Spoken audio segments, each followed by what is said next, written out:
Okey, Assalamualaikum dan salam sejahtera untuk semua pelajar saya. Ya, selamat petang. So, today kita akan continue chapter 4 kita untuk part 2. Okey, as I promise, kita akan pergi kepada topik topik UPS ya. Yang ini, if I'm not mistaken, the last subtopic, alright? The last subtopic untuk chapter 4, right?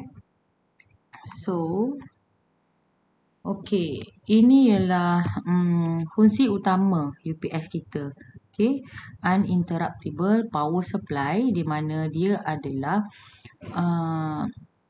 satu komponen, satu alat untuk memastikan electrical power kita masih ada waktu kita punya power outage ataupun contingency.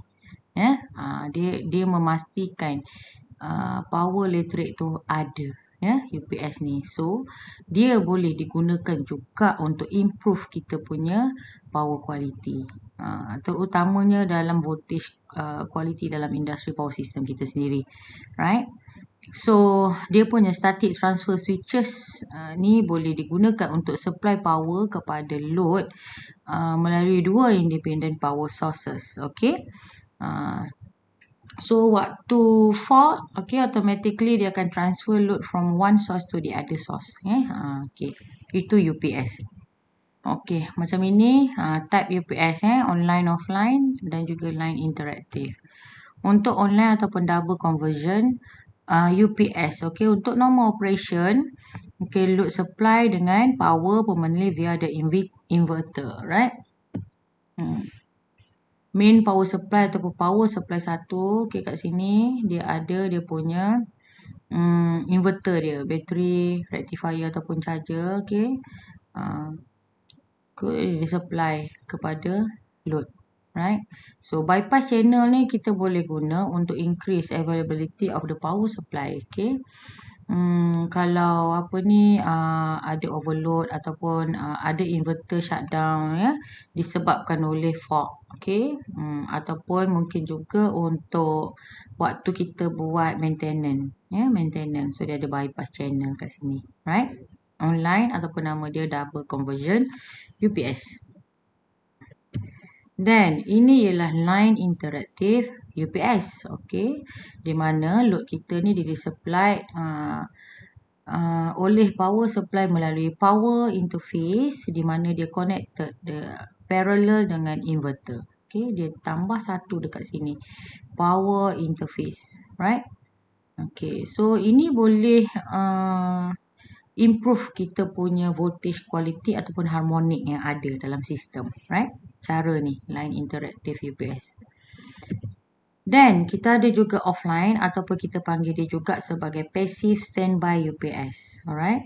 Kat sini, biasanya kalau dalam normal operation, kita punya load ni supply dengan power directly via the line, ya. Okay. Jika line voltage straight outside the permissible load tolerance limits, so inverter akan take place. Ya. Dia punya configuration ni design untuk low sensitivity loads, ya.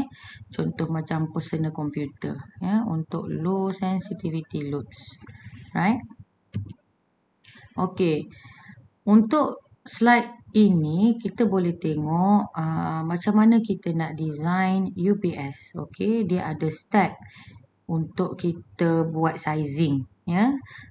Macam yang kita dapat tengok, okay, first kita perlu prepare load list. Okay, consider apparent power dan juga autonomic hours dia. So, S equal to P over cos pi darab dengan dia punya efficiency. Right, construct load profile. Then kita perlu calculate dia punya peak design load dalam kVA dan juga design dia punya energy demand dia. Okay, kVAH. Right. So ini adalah rumus yang kita perlu gunakan dalam step 3 untuk calculate peak design load. So ada notation dekat sini, kg dia macam mana, kc dia macam mana, right? Kemudian di step 4 battery sizing, di step 5 kita akan buat rectifier ataupun charger sizing. So design DC load current. So kat sini ada rumus. S ni kita select dia punya UPS rating. VDC ni adalah nominal battery ataupun DC link voltage. Then kita boleh tengok juga macam mana nak dapatkan maximum charging current, right? C ni adalah selected battery punya capacity, okay, dalam unit AH. K1 adalah battery recharge efficiency ataupun loss factor. Okay, ini dalam PU unitnya. TC ialah minimum battery recharge time, right? Dalam hours. Dapatlah maximum charging current dia berapa. So, untuk dapatkan total minimum DC rectifier ataupun charger current, kita perlu tambah kedua-dua nilai ini. Ya, dia punya DC load current dan juga maximum charging current. Okay, dapatlah total minimum DC rectifier ataupun charger current. Right? Di sini, okay, di slide yang berikutnya ialah step 6 di mana kita nak tengok inverter ataupun static switch sizing. Okay, untuk 3 phase, ya, untuk 3 phase UPS kita akan guna yang ini. Ada setiga je beza dia, okay. Ini single phase, okay. Okay, untuk example, boleh tengok, okay.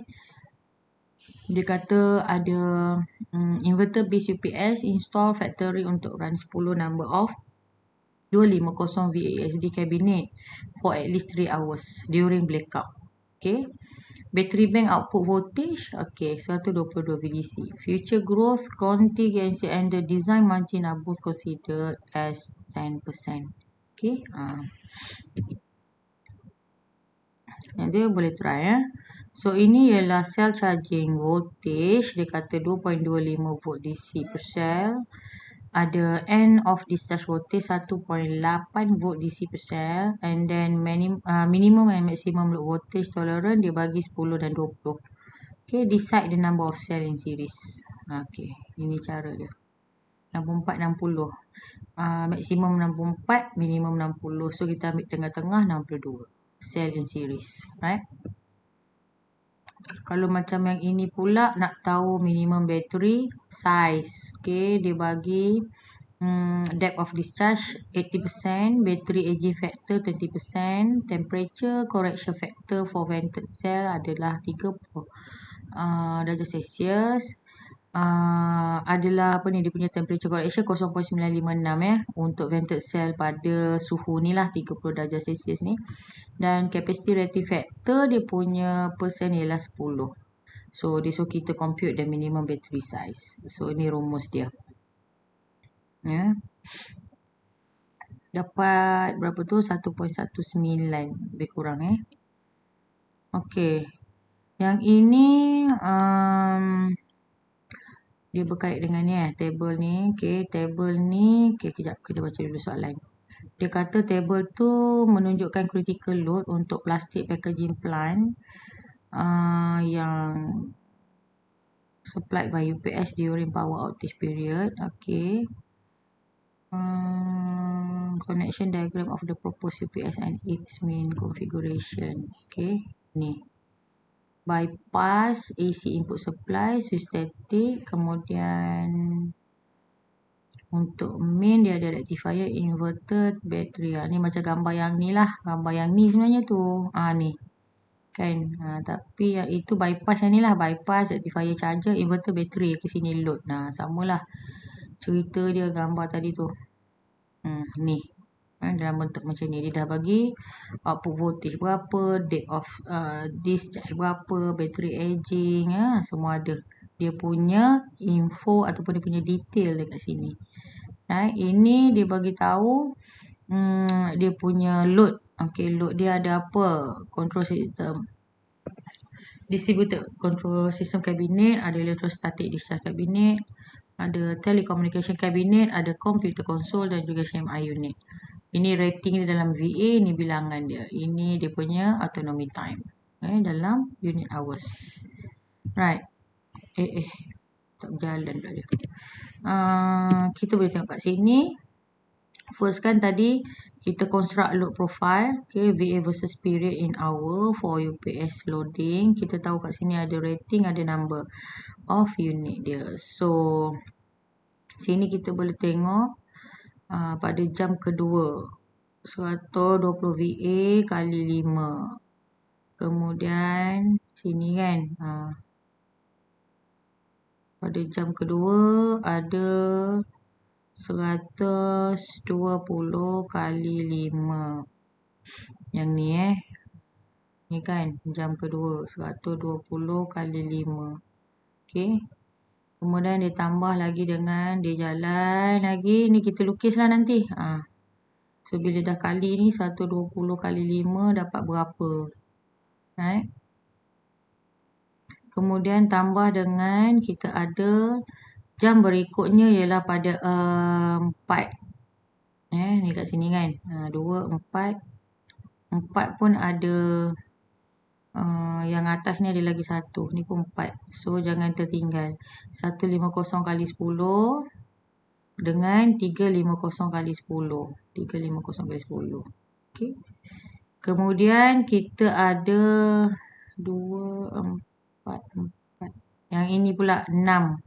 Okey, pada jam yang ke-6 ni 400 kali 10. Okey, 400 kali 10.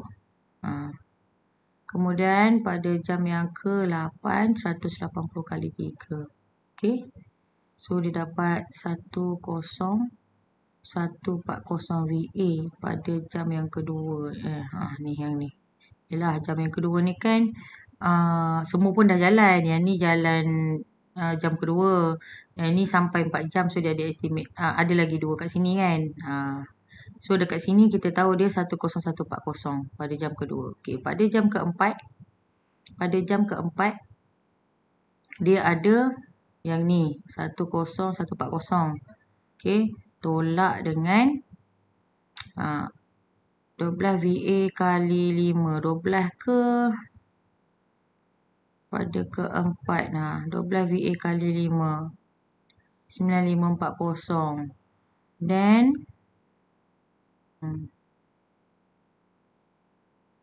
Dan dekat sini kita boleh tengok pula 9540 VA tolak dengan 150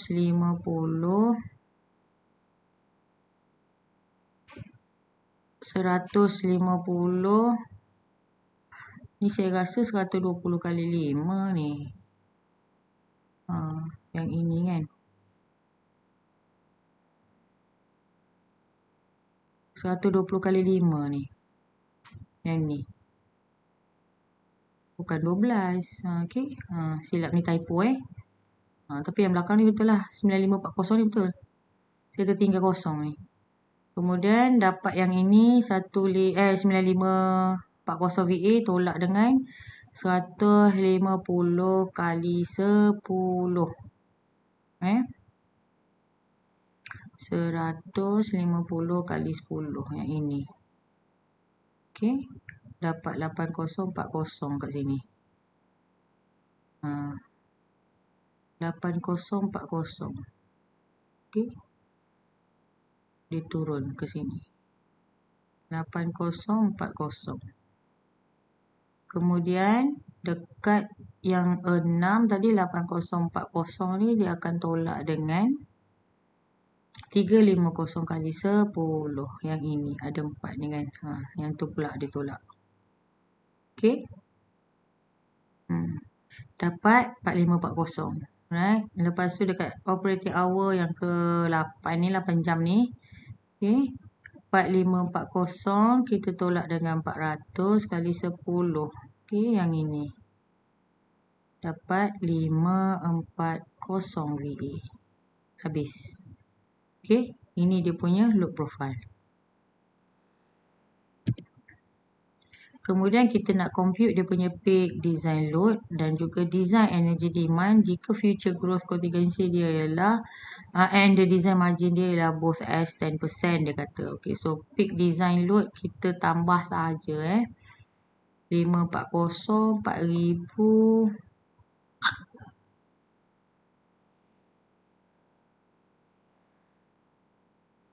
3500 dia dapat 10140. Ini yang mana ni peak design load ni? Ni yang kali-kali tadi ni.